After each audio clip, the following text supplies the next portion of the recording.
এই সূরাতুল হুজরাতের ২ নাম্বার আয়াত যখন নাজিল করলেন, রব্বুল আলামিনের হাবিব আল্লাহর রাসূলের একজন সাহাবী ছিল, ওনার কণ্ঠ ছিল অনেক দারাজ কণ্ঠ।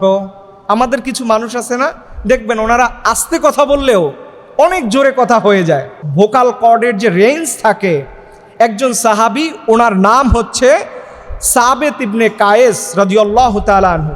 এই সাবেত ইবনে কায়েসের কণ্ঠটাও ছিল অনেক উঁচু কণ্ঠ।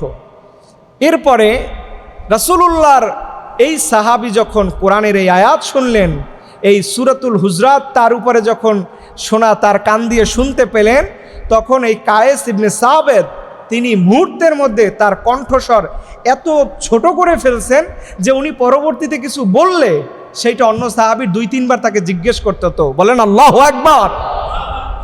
আপনি একবার চিন্তা করেন যে কোরআনের আয়াত নাজিল হইছে যে কণ্ঠ উঁচু স্বরে কথা বলা যাবে না, রাসূলুল্লাহর কণ্ঠের চাইতে বেশি কণ্ঠে কথা বলা যাবে না।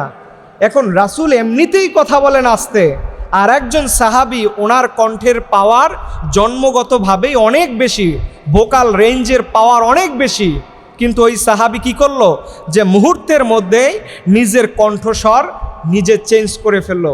এইটা কিসের কারণে বলেন? কোরআনের কারণে। কিসের কারণে?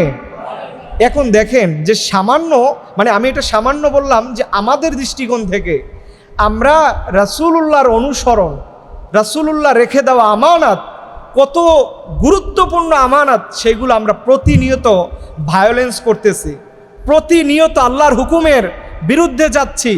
অথচ সাহাবা একরামদের মধ্যে কি ছিল যে তারা কণ্ঠস্বর উঁচু না হয় এর জন্য এত স্লো কথা বলতেন, যাতে করে অন্য একজন মানুষ তাকে ২ বার বলতে হয়েছে যে কি বলছো আর একবার বলো। তাহলে এখান থেকে শিক্ষা কি, যে যেই কোরআনের আয়াত নাজিল হওয়ার পরে সাহাবীদের ভলিউম যদি এত নিচু হয়ে যায়, তাহলে আল্লাহর কোরআন এবং হাদিস আমাদের উপর আছে না নাই? আওয়াজটা আর একটু জোরে বলেন, আছে না নাই? আল্লাহ পাক এর জন্য বলছেন, খবরদার